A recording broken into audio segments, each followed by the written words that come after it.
everybody. Welcome to the Sharon and Joe show. My name is Sharon. Hi, everybody. My name is Joe. And for all those out there, happy post-Thanksgiving and Black Friday, Cyber Monday, and all that happy horse crap going on. It was the holidays, and I get struggle sometimes during the holidays, but thank God I get to start over, and I don't have to start over. That's the way to say it.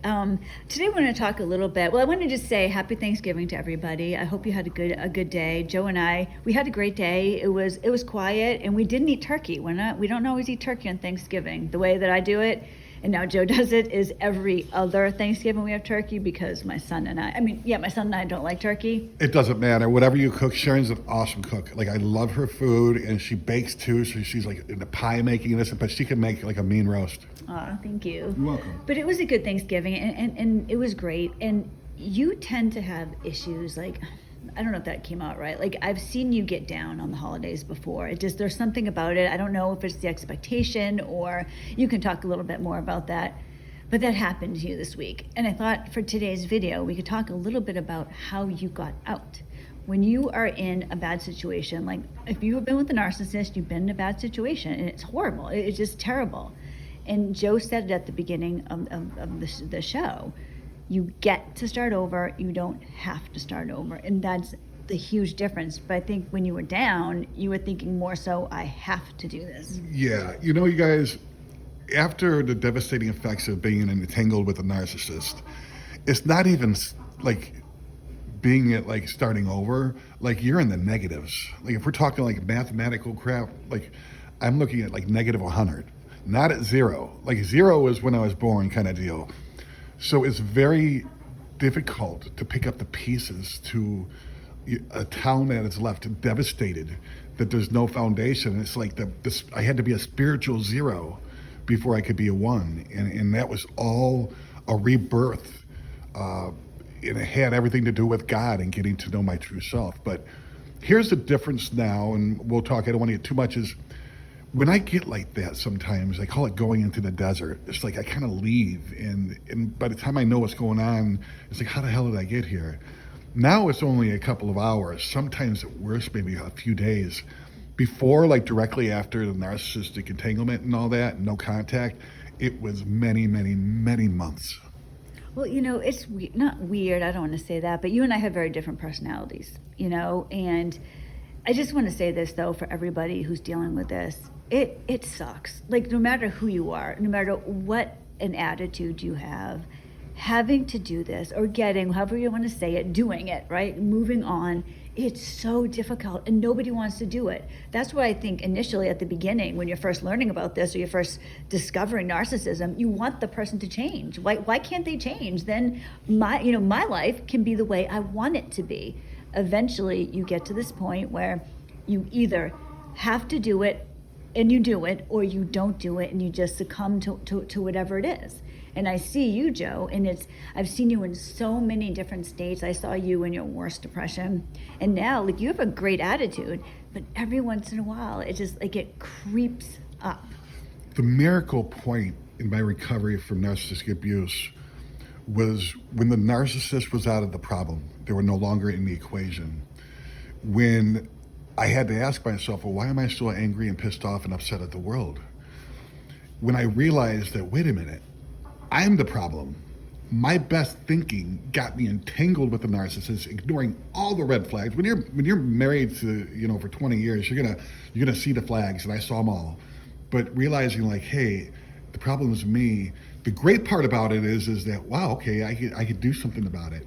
Even that though, the spiritual zero, it's like I need God's help to do that. So let me ask you this. What happens to you when you start? Is it just the expectation of something, or is it like a depression? Like some people do get depressed around the holidays. Is it that? I'm just curious what happens to you, because usually you have a great attitude, but when you don't, I can notice it in you. Like I see it, and it's just all of a sudden, it's kind of like you'll be a little quieter, or you won't be as friendly. You'll kind of keep to yourself. And at first I don't get it. I do now, like as time's gone by. But then you get to the point where you just don't want to talk to anybody. You want to be completely by yourself. And then we have the issue because my instinct is to want to help you. and to try to talk to you. And eventually that helps. But sometimes I don't know how to reach out to you. So tell us, what's happening to you and how do you get out of it? I don't know if anybody could understand, but like when we're talking about Thanksgiving and gratitude, having an attitude of gratitude, that doesn't come naturally to me. And I have to work my ass off to like be grateful. And when in my recovery from alcoholism, like I had to get out of myself and do something for somebody, help somebody else out, like get involved with somebody else's life. And what I see happening is sometimes when I slack on my recovery from alcohol and drugs, I'm sober, but it's just I'm not doing what I need to for my spiritual growth, that I'll have setbacks here and there. Now, thank God they're not months and months, but I think it's as simple as just saying that. Like I haven't gone to a meeting in like a week and a half, 2 weeks. I usually go to my recovery groups and stuff like that. It's good for me. I help other people out.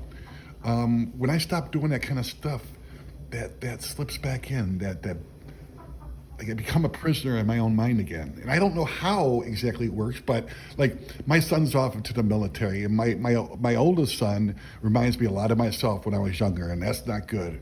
And the pressure of life and bills and things that normal people have, it just kind of builds up, and it's just like a holiday or a birthday is like I get back to that dangerous point. Like the mind's like a bad neighborhood. You don't want to be in there alone. So I start thinking like, well, I got to do my time here on earth. I hear, like, this is how it seems to me anyways. And Joe and I haven't talked about this beforehand, so hopefully this makes sense to you. Generally, 75% of the time, say, you have the attitude of, all right, we get to do this. We're going to do this. It's going to be great. You know, everything's going to be okay. That other percentage, though, you get to this point where I can't do it. It's too much. Like life sucks. Like it's always sucked. It's always going to suck. Like I just can't do it. See, what a lot of people don't understand, like with alcoholism and stuff, is that alcohol was just a symptom. Like the deep problem inside me was selfishness and self-centeredness, not to the extreme of a narcissist, thank God. But that was it. And when you take away the alcohol, you have ick, like alcoholic. And that's how I was wired, you know, and like it's a natural set point for me. So do you have to overcome this on a regular basis? It doesn't become a chore. Like when I'm doing what I need to do for my spiritual growth, like it's everything else kind of takes care of itself. And when I slack on that, like I have for the last couple of weeks with this new job, I kind of get to that point again. I was like, oh shit. But thank God it was a couple of hours and not a couple of months. So I'm just curious, and maybe this will help somebody else. When you start feeling that way, when you start feeling that life is overwhelming or you can't do it, it seems to me like at that time you kind of, everything else that you've accomplished doesn't matter. Like it doesn't exist anymore. You're just in that painful moment. And that kind of reminds me of a depression, right? Like when you're depressed, you're not thinking about the happy times you had. It's just like, this is horrible. I can't survive it. That's how you seem. And I'm just curious, like, yeah, like what sparks it? Because I can see it in you, like the way you act, like I can tell if you're starting to come out of it. And I'm just curious, how do you get yourself out of that? Well, God does. I don't do anything. If anything, like I do less to step out of the way. It's like if you could picture like a tire on a bicycle spinning in the spokes, and somebody throws like a crowbar right in the spoke and it stops. Like there's situations that come in life as simple as you saying, "Hey Joe, let's just go for a ride." Like something to break, like to put a stop in a spoke wheel so it stops. Anything, like it could be anything. Go for a walk, have a cup of, like I wind up, and I don't know how, but I wind up like doing something different. Something happens that throws a spoke in the wheel, or whatever you call it in the wheel, that stops the gears of my mind from turning. And it was as simple as being willing. When you said let's go out for a ride, like I got to participate in this. So I was just like, okay, that was it. And One we went. thing you do that I always appreciate, and I don't know if I've ever told you this before, if you're in a mood like that or there's a problem, I can't think of a time that you haven't done something I've suggested we do. I try to listen to somebody else. Like I've told Sharon before too, just like my mentor in recovery, tell me what I got to do.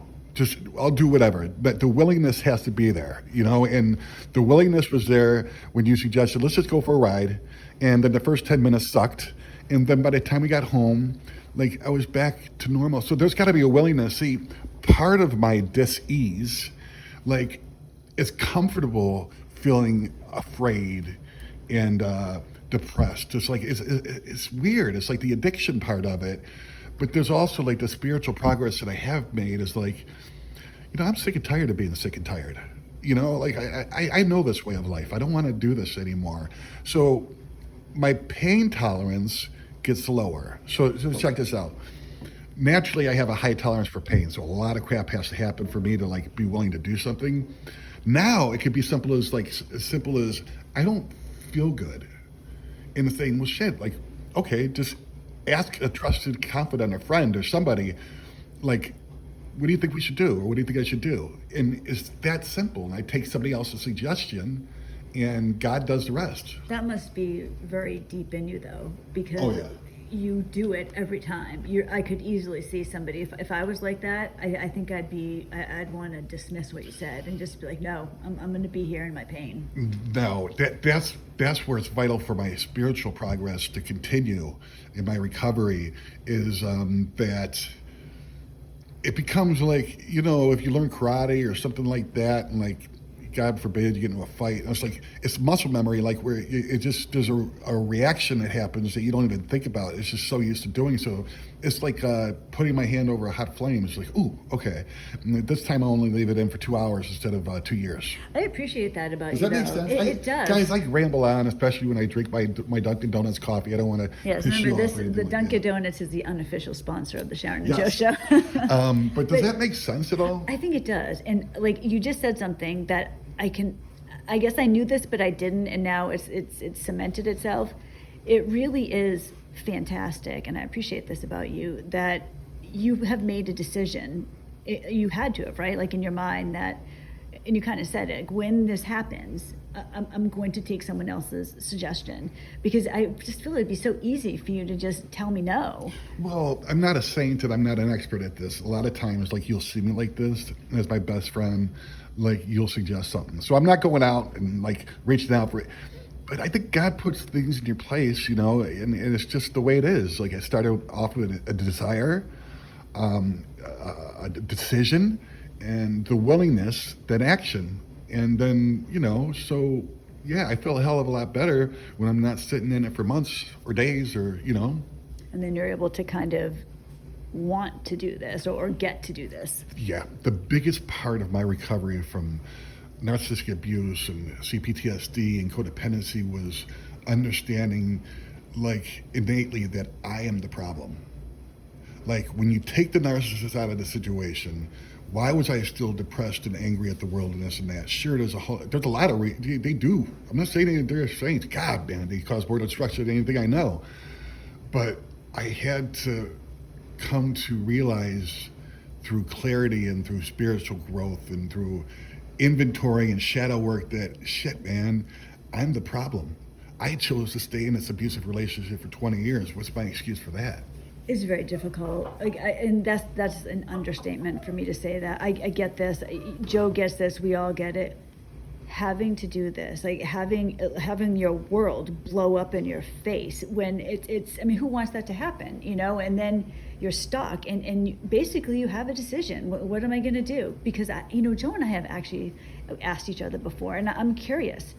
How many people don't survive this? And it sounds drastic, maybe, to somebody to say that, but the absolute, complete, and utter devastation that happens, I think that there's a lot of people out there that don't survive it. There's a lot of voices out there. You've heard me say constantly, and I hold this to be true, literally, it's life or death. And it's just PMS at us, whereas physical, mental, and spiritual, like bankruptcy, you're not starting, it's not like you get to start over. You're starting at negative 100. Like for me, what happens to me, and I don't get this way very often, what gets me out of it is God. Like I'll talk to God. Oftentimes what I'll do is I'll talk to God. Sorry about the background noise here with the dogs. So I'll talk to God, and sometimes I'll search like random Bible verse on Google and see if something comes up, and oftentimes it will help me. I'll flip through my Bible and I'll find things I've underlined, and I feel that God is with me. And sometimes that's really all that I need, and I can go from that. It sounds like for you, Joe, and tell me if I'm wrong, what helps you is to, and I've made this commitment to myself. Like I get to do this. I want to do this. And when I'm feeling bad, just like if I cut myself, I put a Band-Aid on, like whatever happens, you are going to listen, whether it's to me or somebody else, and get yourself out of it. Like where do you know from the beginning, this is temporary? Because I know when I feel that way, it's temporary. Do you know? You don't? No, I go dark. Like I'm just like my life sucks and everything. One thing that may help you guys, which helped me a lot, is when I was going through the no contact and the crap of my entanglement. Like sometimes I call Sharon up at night, and I just bitch and complain, and we go through this list. It was like, it's not conscious, you guys. It's just trying to grow spiritually. And she said, well, do you have everything that you need right now? And I was like, well, what do you mean? Like, no. She was like, do you have a roof over your head? Do you have a bed? Do you have food? Are the kids okay? Are they safe? And like, as I'm checking off this list, I'm finding that all my primary needs have always been met. And not only that, I have an abundance of blessings. So it's through the action of struggling to get better that when times like this happen, like God and you kind of work together and figure out a way to put a wrench in the spoke of the wheel. So I guess that is it for today. I appreciate you saying this, Joe. And sometimes the Sharon and Joe show goes on, so I'm trying to limit it a little bit, just for anybody who is the beginning of the holiday season, and it's difficult, and I get that. We both get that. But it's just, I hope it's helpful to know that other people go through this too. And guys, I'm not the greatest person to say this to you, because I really do have generally a good attitude, thank God. Joe really doesn't, and to see it, I know, I'm sorry, that was kind of rude of me. I didn't mean it that way. I'm sorry. No, it's okay. I'm really sorry. I have to work hard. I've just seen you in such bad places before, and sometimes I feel like when you are in a bad place, it is exhausting emotionally to try to get you to a better place. And so I just feel like it could help somebody hearing, like for somebody, because I'm not the best person to say this, but you are, for you to have these bad moments. You guys, like Joe said this on the channel, so I'm not being rude or anything, but you've had some bad times. Yeah. And then to see you get out and then have the attitude after everything, and then have the attitude with, okay, you know what, you're right, I get to do this, I get to do it. And I admire that about you. If there's anybody out there that's listening that feels similar, like right now, you have to know that you're not alone. And that in itself should be like the launching point where hopefully you reach out to a God of your understanding, or a misunderstanding. But it's literally, in my situation, it was impossible to get out of. I did the possible things, like I explained, which is hard to do, and then God did the impossible. And here I am today. And if you've heard of my story and my struggles, I'm a miracle. And I'm letting people out there know that if they have that desire and they make that decision and they have that willingness and they put forth a little bit of action, that you will get there. Sometimes it happens quickly, sometimes slowly. Like Sharon was quickly, mine was much slower. But the spiritual rebirth, it will materialize. It will happen. You just got to work at it. So it's kind of like having the dedication to yourself, right? Like from the beginning, like I'm worth this. When I'm bad or when I'm feeling bad, I'm going to do X, Y, Z, and then doing it. God saved me, and it's from that fact that I know I have to be worth something. If he saw like all the people and the millions of animals and all the planets and like, I know that my best thinking got me entangled with a narcissist for 20 years. And if God sees something in me, that's where it's just like, yeah, I have a desire. I am worth it because God says I am, and I have a purpose here. I'm going to end it by saying this, you guys, and I've learned this to be absolutely 100% factually true. God is faithful. God is faithful. And never, ever, ever, under any circumstances, give up. Never, never give up. God is faithful. Keep your promises to yourself, and it does get better. It does. It does. We're not here to sugarcoat shit. No, you know? it's the truth. Yeah. It's tough knowing that you're not alone, and hopefully like listening to our experience of what to do, what not to do. There are no bad examples. Lots of prayer and building a relationship with God, and your life, like you'll have a new freedom and a new happiness. So I want to say, I hope everybody has a great week. I will be back later on this week. And remember, Paris is coming back. I didn't even tell you this, Joe. I don't think I told you. Paris and I are doing a Christmas show, so we have that to look forward to. So the Narc Before Christmas. Yes, and we have the Narc Before Christmas. Second edition one. We'll do a second edition. Well, this is third year in a row. Well, third year, and then this will be the second edition of the Narc Before Christmas. So have a great week, everybody. I will talk to you later. Bye.